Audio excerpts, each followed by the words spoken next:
Yep. Yo, yo, yo, welcome back to the Hulaham Hour. I'm Kurtis, that's Nick, and we are 32 days away from Red Zone, bro. Hell yeah. So stoked up. Scott Hansen, don't sell your soul to ESPN. Ladies and gentlemen, let's kick it.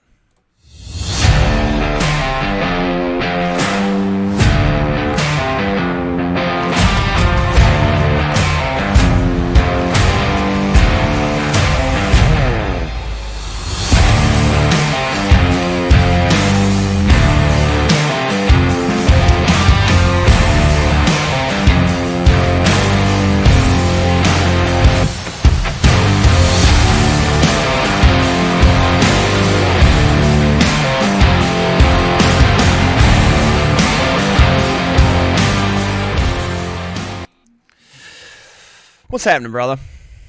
Not much, man. Enjoying another wonderful day. Yourself? Dude, it's beautiful. Golf wasn't so hot last night, but that's all right. Still had a blast. Still whacked them decent. But yeah, man, got a decently busy week that happened here. These last 7 days since we've seen each other and talked sports. So. Yeah, before we get into our fantasy football segment portion of the program, which will be top defense and special teams this week, we've got some headlines to go over. First off, big one that I think everybody's well aware of, but we'll start with old and go to new, is Micah Parsons demanded a trade from the Cowboys, and Jerry Jones is being Jerry Jones about the situation. Nick, what are your thoughts? Jerry Jones is a dumbass, and he needs to quit acting like it's the 70s. Here's what I don't understand, okay? So they can say they did this with Dak, they did this with CD. You wouldn't be setting market records. You would be saving money if you were the first person to put the fucking offer out. It's not even – it's that, yes, but it's the drama. I think he can't not have something looming to operate as a human being. To the point, I think that's mostly why this is going on. Like, you should have just, from what I also heard, like, just on ESPN, is really why they haven't come to terms is no one's actually called Micah Parsons' agent, and that's all that he wants. Like, the deal's good, but they're not going through the proper channels because of, like you said, how he's trying to handle things like it's in the 70s. He wants to work only directly with the player. Some players Some players don't fly that way, and Micah Parsons is sticking to his guns, man. And you know what? 99%. Yeah. I love to see him come to Detroit. No, that's a pipe dream, but it would be sweet. So make it happen if you can. But what I am reading is, well, one, this is one of the headlines that I saw is Aaron Donald was hinting at a return to the NFL, potentially to come back and play for the Rams if Micah Parsons gets traded to the Rams, which I think would be kind of wild, to have. It would be more of a mentorship, but Aaron Donald's still got some left in the tank, man. Let's be honest. I mean, he's still got something going on. A couple of years off, though, not training every day like that. Yeah, he'd still make an impact, but he wouldn't be old him. Yeah, for sure. And honestly, though, like Jerry Jones, like, why do you think these fucking players hire agents? Because they don't have to read the fine print. They know they're not going to get screwed. Yep. Jerry Jones wants to fucking find every little loophole in your contract. Yep. Oh, I'm sorry, sir. You didn't read the fine print. I own your wife and kids now. Yeah, man. It's kind of crazy. I just don't understand why they got to drag it out so long. But he'll sign somewhere, and I don't think he's gonna just sit out. But maybe he does. Who knows? The way that Jerry Jones kind of made it sound like is that they really don't see him coming to week 1. So I don't blame him. Yeah, we shall see. Him and Hendrickson can hang out in Florida together. Yeah. Oh, love it. Love it. Okay. So, yeah, Mike Parsons drama. Another big headline is that ESPN is, quote-unquote, purchasing NFL Network and their sister channels. I'm very indifferent on this because I'm just not a big fan of the direction ESPN has been heading in the last few years with firing and getting rid of a lot of their old crew for these new anchors that they're trying to relate to a younger generation, and I get that, and I know I'm going to sound old, but it's just not cool. And as I said in my intro today about Scott Hansen not selling his soul to ESPN, they've already come out and announced that Scott Hansen is staying, which I think is a great move on their part because Scott Hansen's the freaking face of all of those channels. And you can't pay him enough money to do what he does on Red Zone. A man doesn't use the bathroom for 8 hours every Sunday for 18 weeks in a row. Come on. Come on. We love you, Scott. Anyways, what are your thoughts on that, Nick? You think ESPN's going to make it bad again, just like they have been, or what? That's my fear too, to be honest with you. All them old guys like Kurt Warner, a lot of them older casters there, I could see done. Gone. We're going to trade you for this nobody that isn't very good so we can pay them an 18th of what we do you. Yeah. I mean, seriously. Yeah. If you're a first-time anchor at ESPN, you're not going to make very much compared to the guy that's been there 20 years. Yeah. It's like that anywhere. Yes. 100%. I hope they don't fuck it up. If they ever get rid of Scott Hansen, you just get rid of Red Zone. Dude, pretty much. Because there's obviously one day he's going to have to not do it when he gets old enough. But it's going to be big shoes to fill. No matter He's the personality of that show. He is. I love what he does. That's why I have a countdown on my phone till that program is back on because it is literally my favorite thing to do on Sundays. It's great in the fall. Just sitting around with the wife and the kid, chilling, watching football. Yeah. Another stupid frickin' headline here. Banning of smelling salts. Dude, I mean, that's just ignorantly dumb. Like, who cares? I mean, really. I know that they're coming out and saying something about the health side effects and all that, but I don't know. What are your thoughts? I don't have many. I think it's fucking ridiculous. Yeah, dude. All the problems they have, this was a topic of conversation. Yeah, it's probably because there's literally nothing else to talk about. They're like, you know what? Smelling salts. Get rid of them. Now. But how about NFLPA negotiations? How about the two guys that resigned for going to strip clubs? I mean, yeah, let's talk about that. No, let's just talk about smelling salts. Yeah, Nick, let's talk about your headlines. I like those better. Those sound a lot better. They even smell better. Yeah. George Kittle's so angry. Probably one of like 10 people that have you ever like whiffed smelling salts like that before? No? Oh, dude, it'll make you want to run through a brick wall. It will. It's wild. It's insane. Like, I totally get why athletes love them, and I get why they're banning them a little bit. I see where the science that they're standing on, because it does. It's terrible. It's awful, but it will make you want to run through a brick wall. Like 7 or 8 brick walls. Yeah. Yep. So don't draft Kittle then. That's something that's still like in the back of my throat from, yeah. Anyways.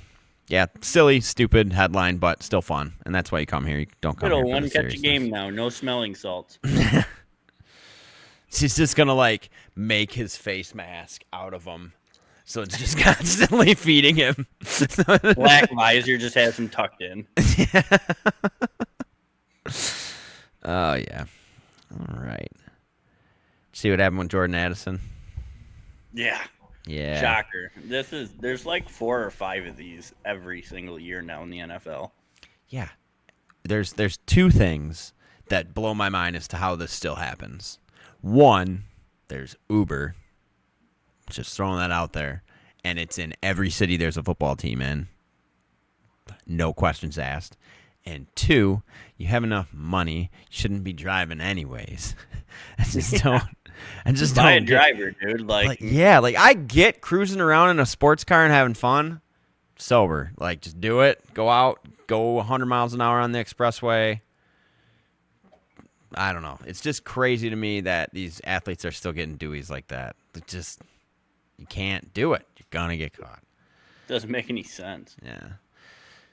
Yeah, I don't know. It's nuts. But, hey, that's 3 games that Justin Jefferson's going to have to step up now, and it could be a benefit to his fantasy value. It could be a negative to his fantasy value. We shall see.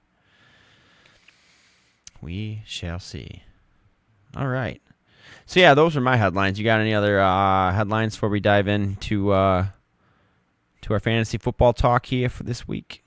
No, I've just been watching a lot of training camps this week. There's already a lot of injuries starting to pile up for a lot of teams very quickly in the season. Yep. Sad Seems to to be see that already. way. Seems to be that way. I mean, I'm watching a lot of the injury report, and I'm like, damn, like the whole Miami Dolphins secondary is just gone. Yeah. They were already on their third stringer just as their number one. He's gone. Gone. Gone. Gone like the wind, bullseye. And then you just got Minka standing back there waving like, fuck me. Minka is their defense now. Yeah. Like Welcome home. That trade seemed kind of dumb. Now it's like the Dolphins' only hope. Yeah, and Jalen Ramsey's over here like, thank God. Yeah.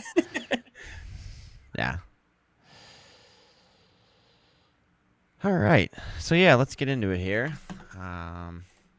Be a little bit shorter segment this week as defenses. There's only 32 of them, and we really only need to talk about maybe the top 15. So,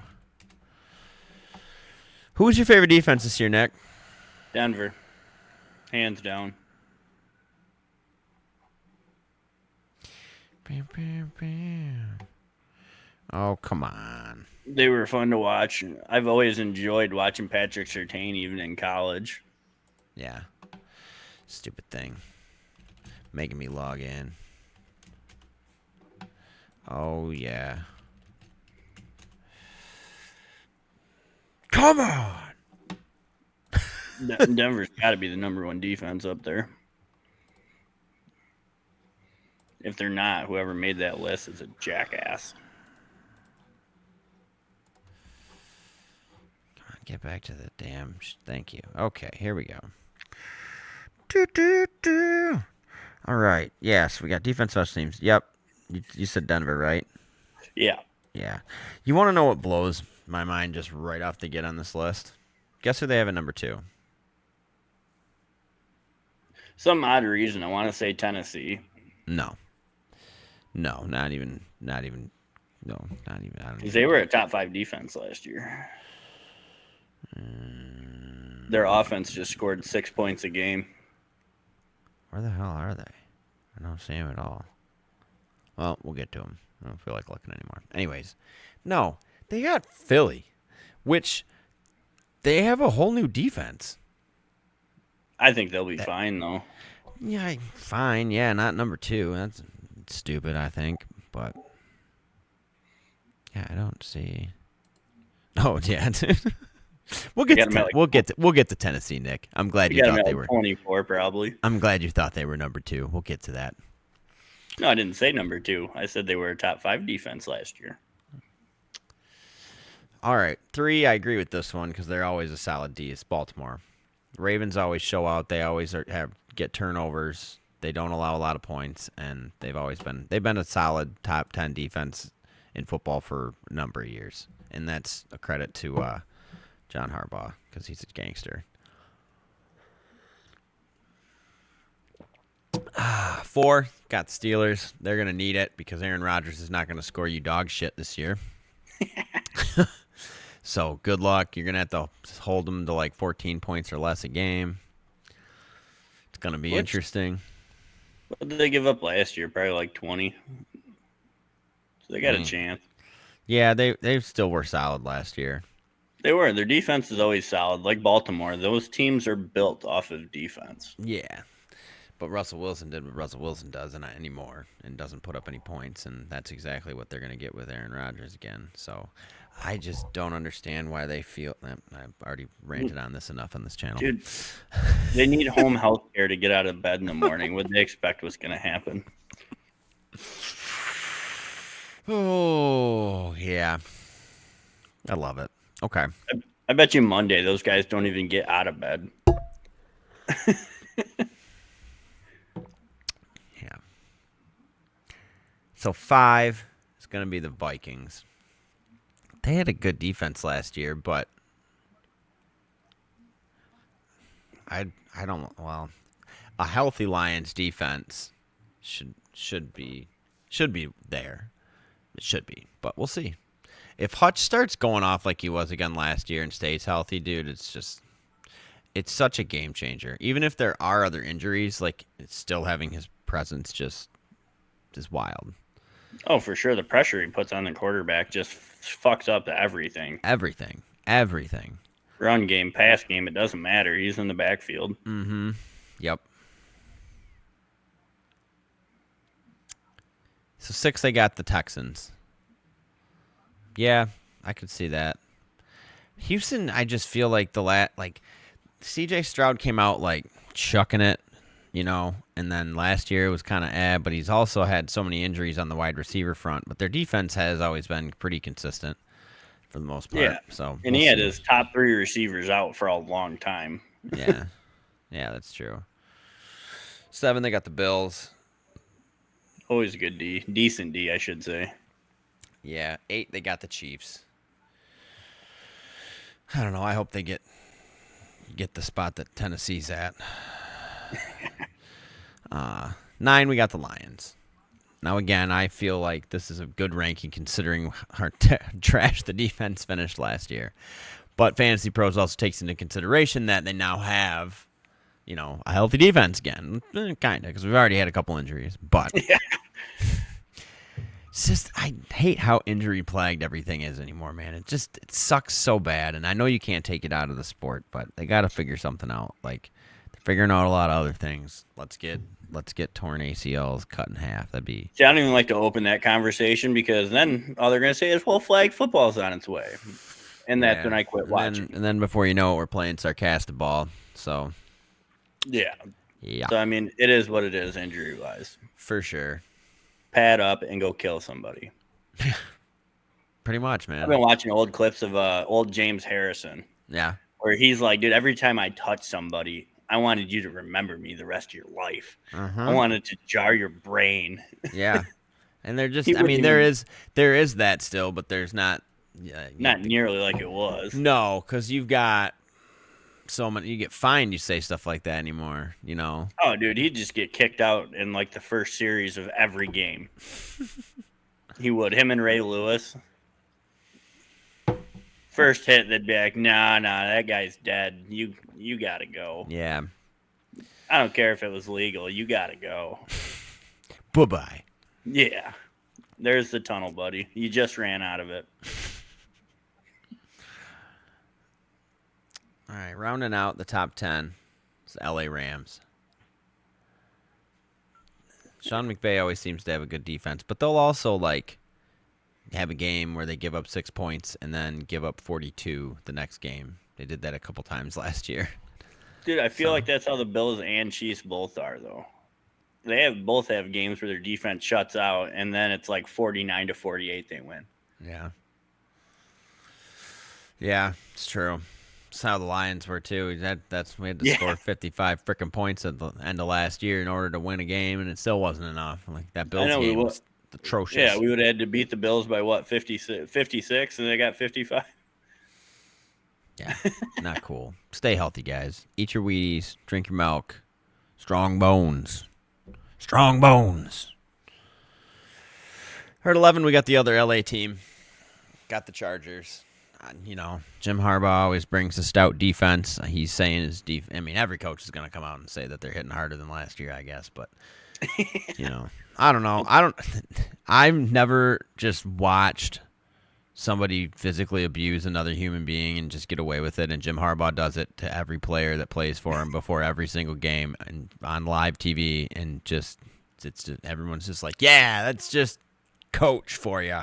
Yeah, it's hilarious. I remember and he had to have done it before, but I remember the first game last year when Jim Harbaugh did it to Justin Herbert. Justin Herbert was like, what is going on right now? He had that just death-stricken look on his face. What is this grown man doing to me right now? I know Big Herbert's like, please stop touching me. Yeah. No, I've seen interviews with Herbert, though, and he said there's a couple times where I'm like, hey, coach, fucking easy. Yeah, but hey, if your coach gets wily like that, dude, sometimes you got to rock with it. And, it's worked for him for how long, so. I love his energy. Mm-hmm. like Campbell's energy. You get to that coach like that, and how can you just not be excited to play for him? Yeah, how can you not want to die for him, Yeah. For sure. Totally agree. All right, 12 to round out, I guess, for a 12-man league. Your top 12 finishes with the Seahawks. We'll see how it goes up there. They got a decent amount of changes coming their way, player-wise, so that's a crapshoot. Then we've got Packers at 13. I don't know. Packers bad, but boo Packers. San Fran's 14. Got the Jets at 15. I find it funny that, we got this defensive-minded coach in Aaron Glenn, and then they still get a 15 slot on the defense. Suck it. Yeah. Well, they still haven't played a snap yet, and then they are the Jets. And I keep just reading articles that their mini camp is just looking terrible. Like Justin Fields is throwing 4 interceptions, throwing interceptions in 7-on-7s, and just. Yeah, his last scrimmage, I think he was 2 for 10 for 6 yards. Have fun, Aaron Glenn. Just remember, Kurtis, you used to vouch for this fucker. Well, I told you. These coaches are seeing something. It's why he keeps getting traded away and let go. Yeah. I just want to see quarterbacks play well, especially mobile ones. I love watching that style of play, like Lamar Jackson, Mike Vick, those styles of players, and he potentially could have been one if he could hit the broadside of a barn, and he obviously can't do that. See, between that, him and Anthony Richardson, there's not much difference between their size. Neither can hit the broadside of a barn, but they can run, and they're going to get hurt. Yeah. Fields is twice as quick as Richardson is, though. I wouldn't say twice. I would. Richardson runs a pretty high 40. He's a big boy. He's a big, lazy boy. I was just tired. I'm tired. I'm just the quarterback of the team. I'm just going to I'm a tired man. I'm a tired soul. I called the play. Look over. There's your quarterback with the play on the sideline with you. So Dallas is at 16, and I'm curious if the Cowboys come to terms with them, when they do, if it bumps them up on the depth chart or on the rankings. I don't think so a ton, to be honest with you. Yeah. I mean, for them, it's about, him and Trayvon Diggs coming back healthy. Mm-hmm. Without either one of them guys, they're pretty well in the shit and the shove. Mm-hmm. So 17 got Tampa, 18 got Arizona, 19 got New England, 20 got Chicago. So they're the worst defense in the NFC North. Good luck. 21 got Cleveland, 22 got the Giants. Man, Nick, we're getting towards the end of this list. Tennessee still hasn't been spoken. No. 23 they got Washington, which they had a pretty good defense last year, I thought. Nah, they scored a lot too, though. Yeah, that's true. 24 got Miami. 25 got Atlanta. 26 is Indy. 27 is Cincy, which, good luck, Joe Burrow. 28 is New Orleans. 29 is Vegas. 30 is Jacksonville. They got him dead last. No shit. Nope. Close. They got him at 31, and they got the Panthers at 32. I just think that's funny because honestly, last year they did just get overshadowed because Will Levis could only score 6 points a game. Yeah, because you can only throw 5 yards at a time. Yeah, so I mean, their defense wasn't bad last year at all. No, it's funny to see them ranked that bad. Yeah, for sure. I feel bad for them teams like the Panthers. You know how much them defenses are on the field during a game? You can talk about extreme conditioning. Yeah. All right, we're off the field, guys, and turnover. Back on. Turnover. Oh, yeah. I don't know. We'll see. Carolina, I just feel like Carolina's been the worst team in the league for the last, 5 or 6 years, man. It just 100% since they got rid of McCaffrey. Sorry. Ever since then, it's been just a downhill spiral. But I don't know. We'll see. And they're still riding with Bryce Young. What's that? Yeah. They looked a lot better in the last 5-6 games. I think their record was still 2-4, but they looked better. Yeah. I don't see them winning more than 4 or 5, but that beats 1 or 2. Yeah, I laugh. We were a We fan of only the lost. Lions, dude. Yeah, We've been here. Yeah, dude, I can make fun of shitty teams now. Yeah, We're I don't allowed feel to. bad at all. We've been here for a long time. Hell yeah. I know what it feels like to only win one out of every 5 games you watch. I know how it feels like to not win a single game. Yep. At all. Dan Campbell knows. I joked when Dan Campbell came to the coach of the Lions, he was going to be the first person on planet Earth to play and coach a team to be 0-16. But thank God he turned it around. Thank God. Don't want that omen on your mind, Dan. Oh, yeah, I don't know. I'm still up in the air on whether or not to draft a defense, just because even if you take a top defense, one, they're going to have a bye week. And either you just got to bench them and take 0 points for the defense that week, or find another one and take up a roster spot and blah, blah, blah. And then there's the flip side of it, that if you do get a good defense like Denver or Baltimore that puts up 25 points, it is worth drafting them. But if you don't get somebody in the top 5, what are your thoughts on taking or leaving it? It depends. Yeah, if you don't, I would say even top 3. Like, to me, you're looking at a Baltimore, a Pittsburgh, and a Denver. Other than that, I'll play the waiver wire based off matchups, because that's all the NFL is anyway. Yeah. Yeah, and that's usually what I do. Yep. I go pick somebody playing the Giants or the Panthers that's sitting on free agency. Even if they're the 25th ranked defense, they're playing the worst team in the league. Yeah. Yeah, that's true. I always do draft the defense, but in the way our league is structured, how we put the couple extra rounds in for like 2 individual defensive players too, sometimes it's just even smarter just to get one IDP and not a backup and no defense. And well, see, that's the thing. Like when we do the side bets on draft grades, Ian gets shitty draft grades because he doesn't draft a starting team. Like he drafts no defense, he drafts no kicker, he drafts no individual defensive players, and just gets offensive players and plays the waiver for those positions. And but he gets F grades for drafts, and I don't know. His teams are usually in the middle. He always competes. I mean, He's been doing it for years. It's funny. He'll do it at 12:50 on Sunday. Yes, he will. Yes, he will. Never fails. Okay. Well, yeah. So next week we'll obviously have some preseason football to talk about. Not a lot to talk about from the Lions preseason game, to be honest, because one, it's all backups. They had linebacker fumble kickoff, just like dumb shit like that. I will say one thing, though, that if that is the backups that we have, that goddamn, I hope we stay healthy. Oh, shit. About all I've got to say on that front. And but again, it's a Hall of Fame game. It's not even a legitimate preseason game. It's more of an exhibition game. So I'm not reading too much into it. But on a other side of the ball, Trey Lance looked good. Now, granted, I know he's playing a bunch of scrubs, but he looked good. He looked posed. He looked confident. He didn't turn the ball over. I don't think he might have once, maybe. But regardless, he chucked a couple tutties and he looked good. What'd you think? I thought he looked pretty good, but he's had a few years under his belt now. I mean, he's hopefully learned something. I mean, I've been here 6 years and I know my name. I mean, nobody's more angry than the Niners right now. Yeah. Number 3 pick my ass. Yeah, I think I've seen only one other guy that started like 4 games or fewer since being the number 3 pick in his first 4 years, and I cannot remember who it is. He is the player. He is. For a quarterback being drafted in the top 3 picks, he started the least amount of games all time of any quarterback drafted in the first 3 picks.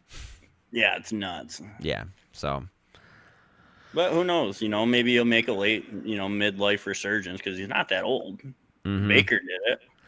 Yep. Darnold did it for a year. We'll see if he can do it in Seattle. So you just never know if you find the right place. I still think last season was a fluke for Sam Darnold.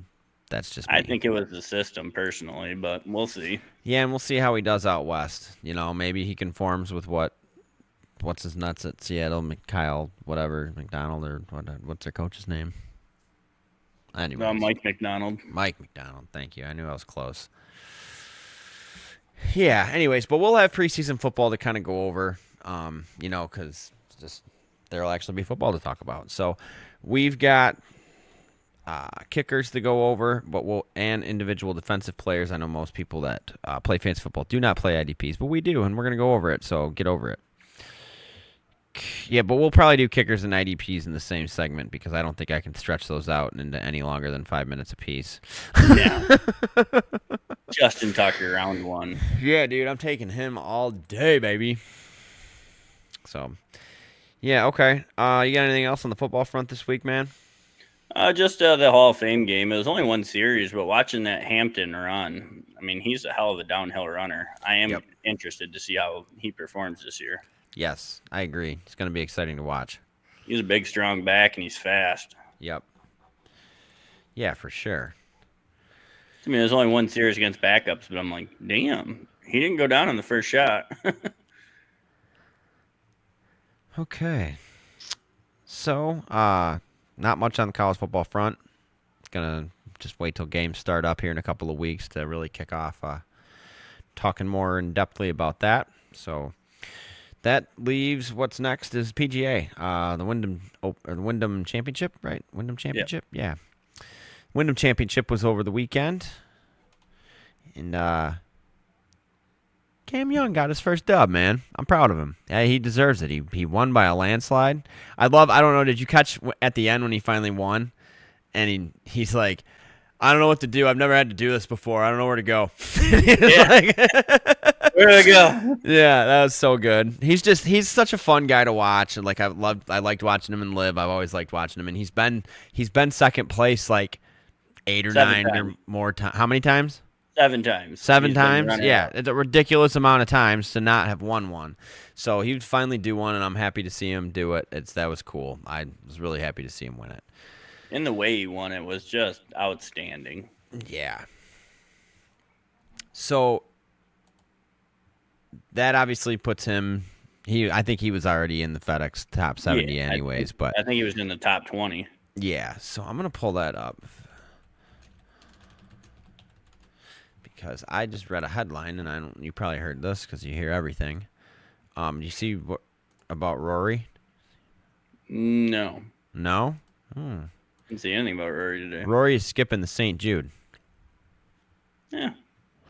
And the reason, apparently there's a new rule that's allowing them to do that. That's new this year, where apparently they can vote to skip it and not get penalized, where before you would get penalized. I don't know, man. I just feel like they should have to play in those 3. It's 3 more matches. And really, guess. If you get in a groove, I'd rather get in a groove over that length of time than take time off, but that's just me. To me, all that says is they're going to spend the next month and a half getting ready for the Ryder Cup. Maybe shooting some world tour. You know, he shoots in the European League. He shoots all over the place. So it's not like he's not going to be playing golf. He's just I think he's still going to play in the whole FedEx Cup, but he's just skipping the first round. Yeah, I mean, I guess all it does is hurt you. Yeah. So, yeah, there we go, top 30. And Rory, obviously, he's second, so yeah, he definitely doesn't. But yeah, just missed Davis Thomas and Gary Woodland missed it, and by that Dude, it much. was watching them that day go up and down, up 73, and down. 67, 69. I'm like, damn. Yeah, and then to fall short, it's just terrible. And then I also learned what the FedEx Cup Fall is for.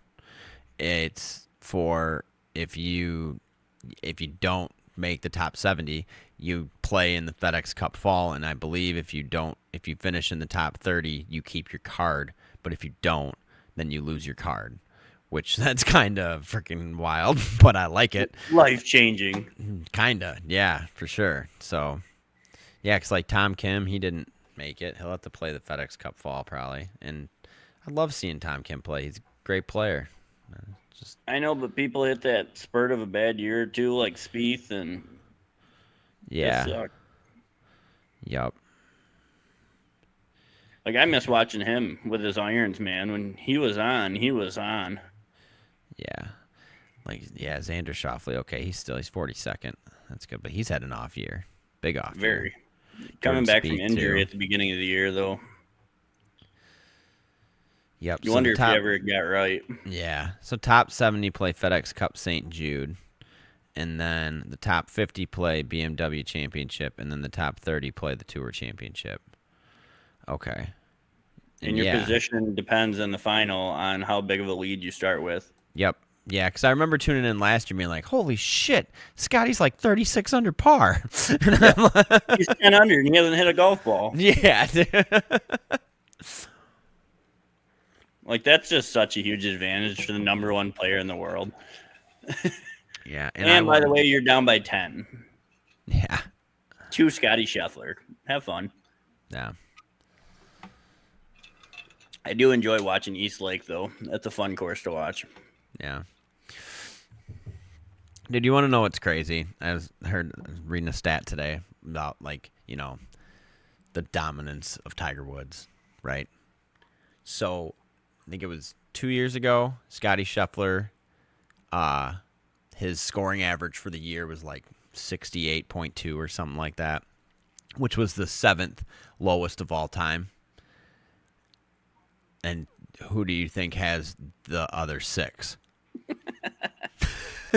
Literally, Tiger has all 6 of them. Tiger was just so unbelievable. Yeah, man. I really feel sometimes people just don't understand how, like, you know, Scotty's a great golfer, and I'm not taking anything away from him. But what Tiger did, unless you were watching it happen, you just can't grasp it. It's crazy. Yeah. I kind of think of it, too, like basketball. So many people never saw MJ. So they'd call somebody in our era the greatest, and it's like, well. Well. It's the eye test, man. That's what gets everybody. Were you taking Scotty for the whole thing? Who you got winning the tournament this weekend, I guess? Let's start there.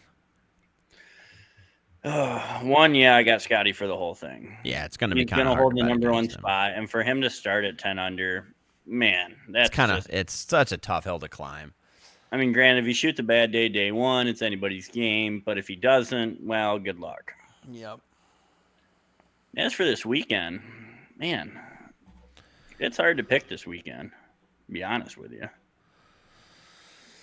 Oh, Rory's sitting out. I probably wouldn't have picked him anyway. He's been a little rough around the edges lately. Yep. Maybe that's why he's taking so much time off. It's hard not to go with Scotty on that. Yeah.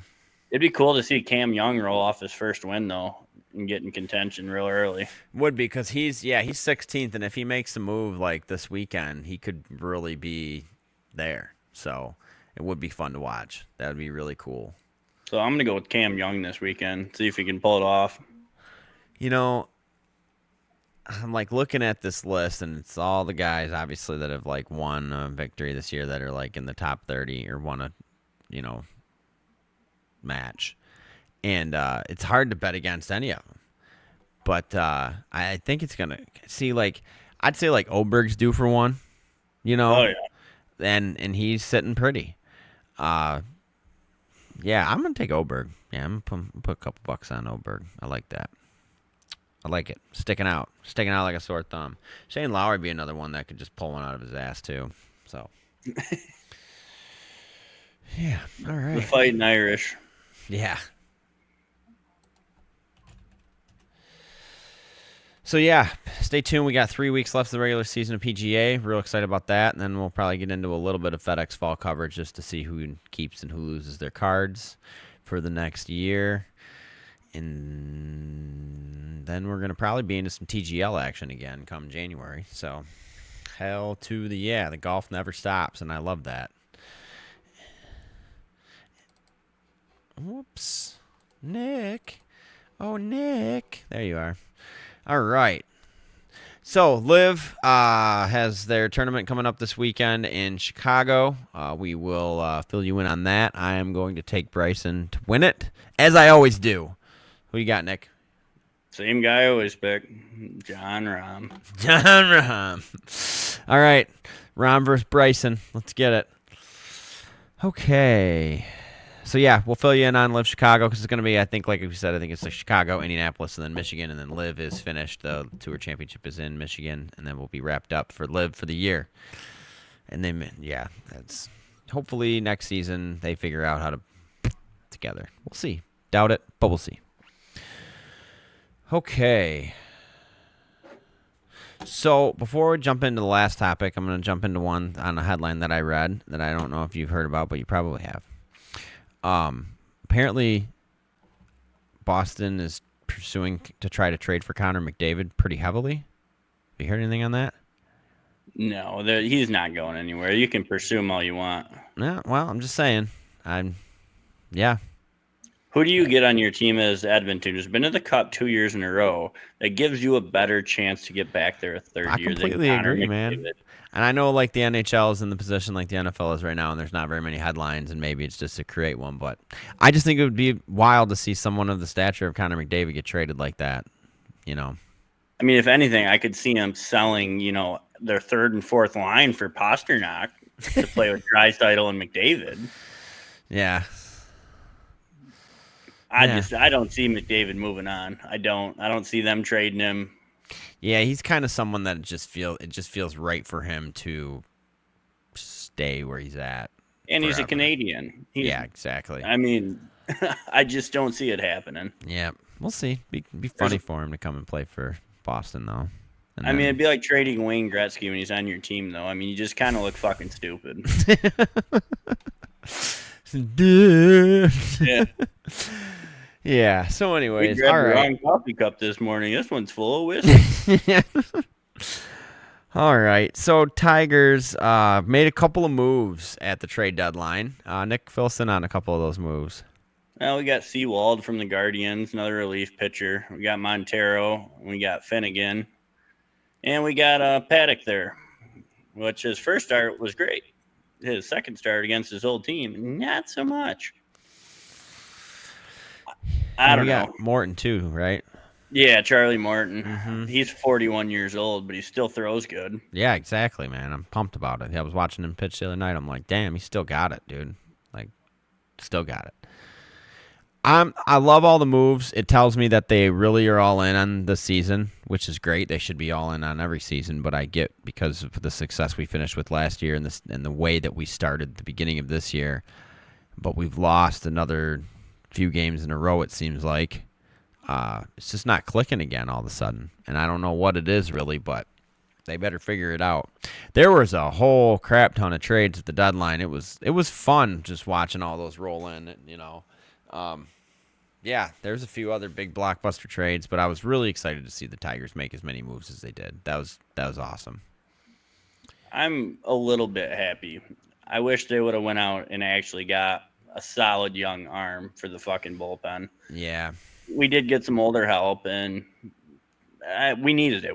I'm happy for the help, but correct. When you look if you look at what like the Mariners did, what Houston did at the trade, and you're like, shit, both these teams are in the AL. Yeah. Yeah, and we went and signed 41-year-olds. So, but it is what it is, man. We'll see how it plays because the way they're playing right now, dude, it's just not looking. It needs something's got to give. Like you said, Kerry Carpenter came back, and they were playing good. And then the game I watched, he didn't play, and then they pinch hit him, but he didn't. It just I don't know. It's just silly. They don't play him when they throw lefties. No, okay. His average is god awful against lefties, so they don't even play him. And then if they need to, they'll pinch hit him later on. Gotcha. All right. So yeah, it's pretty brutal watching him face lefties, to be honest with you. Yeah. All right, Nick, you had mentioned about some terrible calls that I saw with you. Want to elaborate on that as our last little topic this week? Yeah, because honestly, I'm so glad they're implementing this challenge system for strikes and balls in the major leagues. Yes. I understand we're all human, but the couple games I watched with Walsh as the umpire, there was balls right down the middle. He was calling strikes, 2 balls outside. Like, there's got to be a little bit of a line there. Like, I get borderline pitches. If you throw a splitter that starts in the zone and maybe catches the bottom, understandable. When you throw a 4-seam down the middle and you call it a ball, you got to be shitting me. Yeah. It's getting, brutally bad in some cases. And, a lot of it's coming from some more tenured umpires, it seems like. But at some point, it's just got to give. I mean, when ESPN broadcasting the game and they can call balls and strikes from the goddamn color commentary booth, I just don't understand why the league's not using it. I mean, for crying out loud, I'm watching a Savannah Bananas game, dude, and they can challenge plays, and they had it resolved, and I'm not kidding, like 12 seconds. Like, they had the umpire on the microphone to the crowd saying, that play's overturned, we got it wrong. They're a banana league. And they said, like, they're printing money at this point. Like, they're selling out ballparks all over the place, and it's entertaining as hell, and I'm loving what they're doing. But why can't the actual professional sports league do the same damn thing? Why is a challenge in NFL still, like, assisted replay is one thing, but when they actually challenge a play, it still takes like 5 minutes. Like, it's bullshit. But yeah, you're right, Nick. They need to get that. They need to get it implemented quick. Well, and here's my favorite thing about all these sports. They say we don't want to take the human element out of it, like football, but you'll stop all tackling and do everything else to prevent them from playing the game. Yeah, exactly. Like, dude, but we want calls right, and that's a crime. The chain gang, their days are numbered. Like, they're done, dude. You already seen the laser in the football. I know. Their days are numbered. Perfect. I think they're just They're there for a backup. The NFL already said there'll still be a chain gang, but they're there as a backup in case we have a technology malfunction. Yep. And that's how it should be. There's no reason you should be having to guess for 20 minutes where that ball ended up in a pile. Yeah. Put a damn sensor in it, or 5 or 50. Yeah. So, yeah, good changes technology-wise coming to all sports, and I'm very excited about it. It's a great time to be alive, Nick. It is. And with umpires, though, I don't mind if an ump's inconsistent, like outside the zone, as long as he is consistent. Yeah. If you're going to call it, 6 inches outside, you better call it the whole game 6 inches outside. Yep. 100%. Consistency is key, ladies and gentlemen. That's why we're consistent here on the Hulaham Hour. Every Wednesday night like clockwork, man. All right, man. I think that does it for me this week. So, you got any other topics? Nope, I think I've ranted enough about the umpires. Hell yeah. We love rants here on the Hulaham Hour. All right. We are getting ever so close to real football, ladies and gentlemen. We thank you for tuning in with us this whole offseason. And with that being said, don't forget to like, comment, subscribe. We are Hulaham out.